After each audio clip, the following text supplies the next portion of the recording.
नमस्कार, कानपुर वार्ता में आपका स्वागत है। मैं हूं आलोकपाल। कृपया इस चैनल को देखिए, लाइक कीजिए, शेयर कीजिए और सब्सक्राइब जरूर कीजिए। आज मैं जिस विषय पर बात करने जा रहा हूं, वो ये है कि यदि एमवीए यानी कि महाराष्ट्र विकास अघाड़ी महाराष्ट्र में चुनाव हार जाता है, तो क्या कांग्रेस पार्टी के लिए सर्वाइवल का संकट खड़ा हो जाएगा। अब आपको ये बात बड़ी अजीब सी लग रही होगी, ऐसा लग रहा होगा जैसे मैं कोई मजाक कर रहा हूँ, लेकिन ये मजाक नहीं है। आप देखिए कि जो अभी 2024 में लोकसभा के चुनाव हुए, यानी कि अप्रैल मई में, और उसके बाद जो रिजल्ट आया जून में, वो रिजल्ट कांग्रेस के लिए आंधी के आम की तरह साबित हो रहा है। बहुत अच्छा माहौल कांग्रेस पार्टी ने और मीडिया ने, खास तौर से जो उनका समर्थक मीडिया था, उसने बनाया था कांग्रेस के पक्ष में। यद्यपि जमीन पर कोई ऐसी बड़ी बात नहीं हुई थी जिसमें कांग्रेस के पक्ष में बहुत अच्छा माहौल बने। 99 सीट लेकर के कोई पार्टी सरकार नहीं बना सकती है। गठबंधन के बावजूद आपको लगभग 130-40 सीटें तो लानी ही होती हैं। तो आप जितनी मिनिमम रिक्वायरमेंट थी, उसके 2/3 के आसपास ही सीटें लाने में सफल हुए। एक तो ये बात होगी हुई।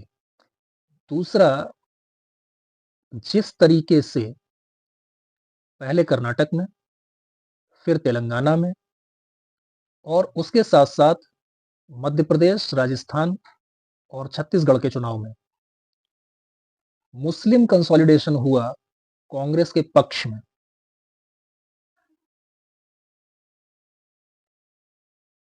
उसको देखते हुए ऐसा लग रहा था कि लोकसभा में कांग्रेस पार्टी बहुत अच्छा प्रदर्शन करेगी, लेकिन वो उससे बहुत पीछे रह गई। यद्यपि कई राज्यों में कांग्रेस के पक्ष में मुस्लिम कंसोलिडेशन बहुत जबरदस्त हुआ। मुझे लगता है कि आधे से ज्यादा राज्यों में मुसलमानों ने यह तय किया कि वो कांग्रेस के साथ जाएंगे और जो कांग्रेस के साथ एलाई होगा उसको वोट करेंगे। आप महाराष्ट्र में देख लीजिए, कर्नाटका, तेलंगाना तो है ही, तमिलनाडु में भी वही स्थिति रही। सबसे बड़ा उदाहरण बना उत्तर प्रदेश। उत्तर प्रदेश में लगभग 90%, 90 के बल्कि मेरे ख्याल से 92% मुस्लिम वोट कांग्रेस और समाजवादी पार्टी के गठबंधन को गया। इससे पहले के चुनावों में होता ये था कि जो मुसलमान वोट होता था, वो बीजेपी को हराने वाले कैंडिडेट को जाता था, तो किसी एक पार्टी के पक्ष में इस तरह से, या किसी एक पार्टी या किसी एक गठबंधन के पक्ष में इस तरह से नहीं जाता था। उस मुस्लिम कंसोलिडेशन का जो रिएक्शन हुआ, वो आपको दिखाई देता है जम्मू कश्मीर और माफ कीजिए, हरियाणा के विधानसभा चुनाव में। हरियाणा में जिस तरह का माहौल चुनाव से 1 महीने पहले तक था, तो उसमें यह लग रहा था कि कांग्रेस पार्टी कुछ नहीं तो 60 के आसपास सीट तो जीतेगी ही। जब चुनाव नतीजे आए, तो ये पता चला कि 1% से भी कम अंतर हुआ और कांग्रेस पार्टी 37 पर अटक गई।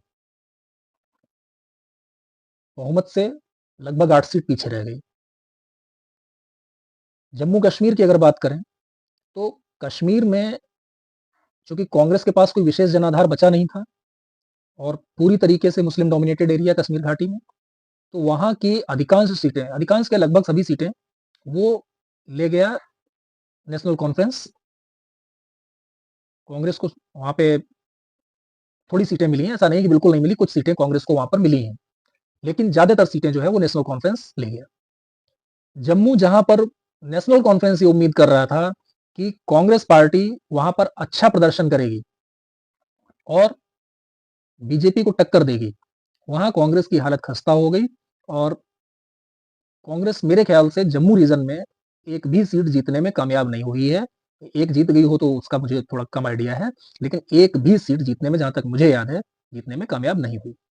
यानी कि जहां पर हिंदू इस स्थिति में था कि वो कांग्रेस और एनसीपी के गठबंधन को चुनाव जीतने से रोक सकता था, वहां उसने रोक दिया।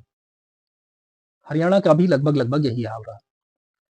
जहां पर कुछ जातीय समीकरण इस तरह के थे जो नहीं रोक सकते थे कांग्रेस को चुनाव जीतने से, वहां तो कांग्रेस जीत गई, लेकिन बहुमत पाने में फेल रही। ये तो हुआ पिछले चुनावों का, मतलब पिछले मतलब रिसेंट चुनावों का। इसके अलावा आप एक चीज देखिए, 3 राज्यों में कांग्रेस की सरकार है, कर्नाटक, तेलंगाना और हिमाचल। आप पिछले 2 चुनावों के आंकड़े उठा करके देखिए। तो मैं कर्नाटक से शुरू कर लेता हूं। तो कर्नाटक की स्थिति ये है कि 2018 में कांग्रेस पार्टी को 39% वोट मिला था और उसको सीट 180 आई थी। जेडीएस को 37 सीटें मिली थी। दोनों ने मिलकर के शुरुआत में सरकार बना ली, बाद में वहां बीजेपी ने अपना एक अभियान चलाया। क्योंकि बीजेपी को जो नंबर ऑफ सीट्स थे वो 104 थे, तो बीजेपी को लगता था कि नेचुरल जो अधिकार है सरकार चलाने का वो हमारा है, हम मतलब सिंगल लार्जेस्ट पार्टी हैं। तो उन्होंने कुछ विधायकों से संपर्क किया, कुछ कांग्रेस के थे, कुछ जेडीएस के थे, और उनसे इस्तीफा दिलवाया और खुद को बहुमत में ला करके वहां पर सरकार बना ली। तो मुद्दा वो नहीं था कि सरकार कैसे बना ली, क्या हुआ, मुद्दा ये था कि वोट परसेंटेज क्या था। तो 39% वोट था कांग्रेस का 2018 में, और 4% का उसने गेन किया 2023 के चुनाव में। किसकी कीमत पर? जेडीएस की कीमत पर। जेडीएस को 5% वोट का नुकसान हुआ और वो ज्यादातर जो वोट था वो कांग्रेस में शिफ्ट हो गया। बीजेपी जो 2018 में 36.3% वोट शेयर के साथ 104 सीट जीत करके वहां पर सिंगल लार्जेस्ट पार्टी बनी थी, वो 0.1% वोट की ग्रोथ के बावजूद केवल 66 सीटें जीतने में सफल हो पाई। लेकिन यहां पर सीटें थोड़ा सा कम मैटर करेंगी।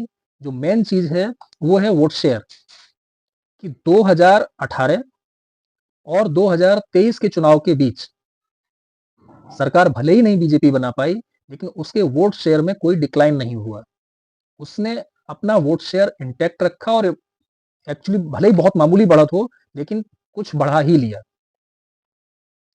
कांग्रेस का वोट शेयर बढ़ा जेडीएस की कीमत पर, और चूंकि जेडीएस और कांग्रेस पिछले चुनाव में वो एक दूसरे 2018 के चुनाव में वो एक फ्रेंडली फाइट उन्होंने की थी, कुछ सीटों पर शायद उनका समझौता भी हुआ था। और उस स्थिति में जो मुसलमान था, जिन सीटों पर जेडीएस बीजेपी को फाइट दे सकती थी, वहां पर वो जेडीएस के साथ गया, और जिन सीटों पर कांग्रेस फाइट दे सकती थी वहां पर कांग्रेस के साथ गया। लेकिन 23 में क्या हुआ? 23 में जेडीएस अलग हो गया, कांग्रेस से अलग अलग चुनाव लड़ा दोनों ने। स्पष्ट था पहले से कि जेडीएस कांग्रेस के साथ नहीं आने वाला है। तो उस स्थिति में पूरा का पूरा मुस्लिम वोटर वो कांग्रेस के पक्ष में शिफ्ट हुआ, और उस शिफ्ट होने में कांग्रेस का वोट शेयर बढ़ा। कितना? 4%। अभी स्थिति यह है कि जेडीएस और बीजेपी एक साथ है, और जेडीएस वहां पर दिन पे दिन कमजोर होती जा रही है।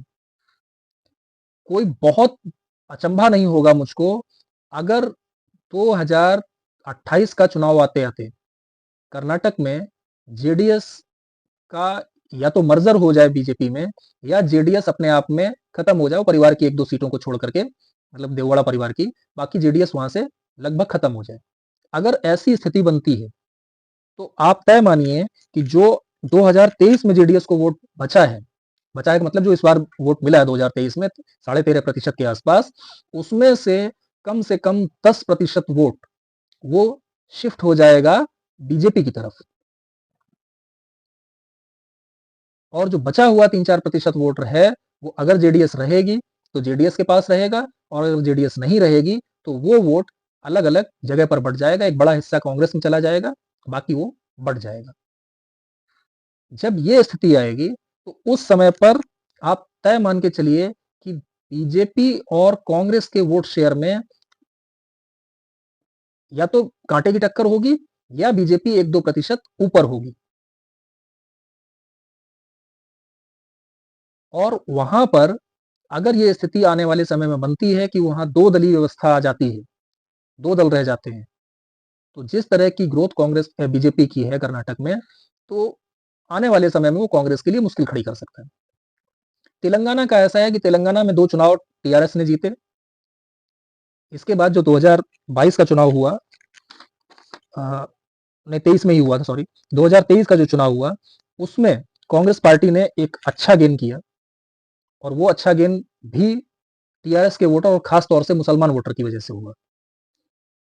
तो जो कांग्रेस 2018 में लगभग 29% वोट पे थी, वो 40% के आसपास पहुंच गई और जो टीआरएस 47% वोट पर थी, वो 37% वोट पर पहुंच गई। यानी कि जो 10% का डिक्लाइन हुआ टीआरएस में, वो कांग्रेस में ऐड हो गया। बीजेपी अभी उस स्थिति में नहीं है कि वो तेलंगाना में विधानसभा चुनावों में वहां सरकार बना ले। लोकसभा में हालांकि उसने बहुत अच्छा प्रदर्शन किया है और वो कांग्रेस और बीजेपी लगभग बराबर की पार्टियां वहां पे साबित हुई, दोनों 8-8 सीटें जीतने में कामयाब रही। वोट शेयर कांग्रेस का ज्यादा रहा होगा, लेकिन सीटों के मामले में वो बराबर रही। विधानसभा में 2018 में जो बीजेपी 7% वोट की पार्टी थी, वो 2023 में 14% की पार्टी हो गई और लोकसभा में और ज्यादा की। अगर टीआरएस वहां पर अब और कमजोर होता है, तो उस स्थिति में कांग्रेस के और ज्यादा मजबूत होने के बजाय वो वोट भी बीजेपी की तरफ ही शिफ्ट होगा। जितना टीआरएस वहां कमजोर होगी, उतना बीजेपी मजबूत होगी तेलंगाना में, ये तय है। इसके बाद हम बात कर लेते हैं हिमाचल की। तो हिमाचल में आप, चूंकि वहां केवल 2 ही पार्टियां हैं, कांग्रेस और बीजेपी, तो हिमाचल में 2012, 2017 और 2022 3 चुनाव आप ले लीजिए। कांग्रेस का जो वोट शेयर रहा है 42.8 12 में, 42.1 17 में और 44.2 22 में। यानी कि केवल 2% वोट बढ़ाने में सफल हुई थी कांग्रेस पिछले 10 सालों में। बीजेपी जो 2012 में 38% की पार्टी थी, वो 2017 में 49% की पार्टी हुई और इस बार उसका डिक्लाइन हुआ तो वो 43% की पार्टी है। लेकिन जिस तरह की सरकार वहां पर चल रही है और जिस तरह का माहौल हिमाचल में बना हुआ है, तो उसको देखते हुए आने वाले समय में वहां पर भी कांग्रेस की स्थिति बहुत मजबूत होगी, इसकी संभावना कम है।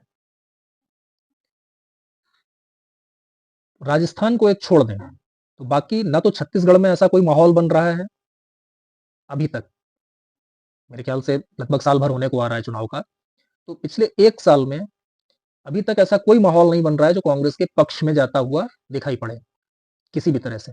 ना मध्य प्रदेश में, राजस्थान में भी अभी माहौल नहीं बन रहा है, लेकिन राजस्थान में जिस तरह की परंपरा रही है उसको देखते हुए कुछ नहीं कहा जा सकता।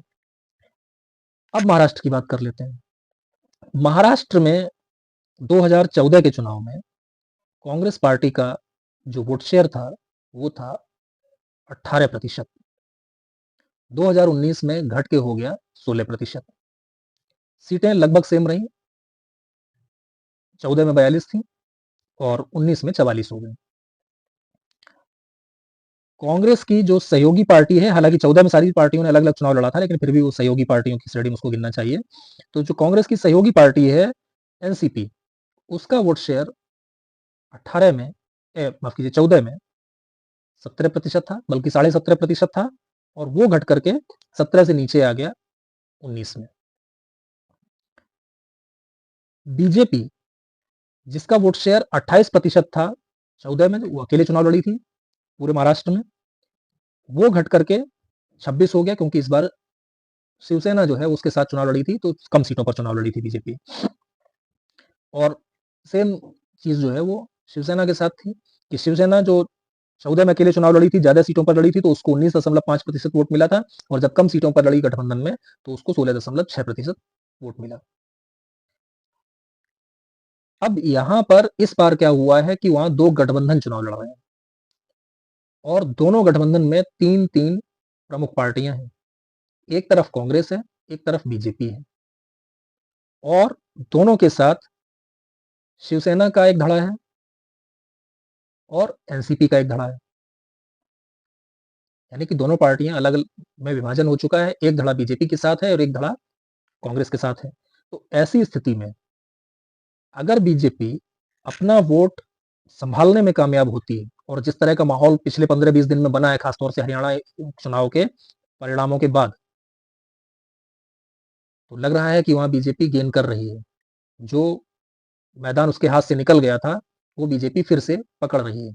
और इसका अगर आप उदाहरण देखना चाहें, तो आप देखेंगे कि जो कांग्रेस का समर्थक मीडिया है, वो भी अब कतई ये नहीं बोल रहा है कि कांग्रेस महाराष्ट्र में बहुत मजबूत है और वो सरकार बना लेगी। तो ऐसी स्थिति में अगर ये मान लिया जाए कि 2019 का जो वोट शेयर था, वो लगभग बराबर-बराबर दोनों धड़ों में एनसीपी और शिवसेना के में बढ़ जाता है, तो कांग्रेस और बीजेपी के वोट शेयर के बीच में लगभग 10% का अंतर था।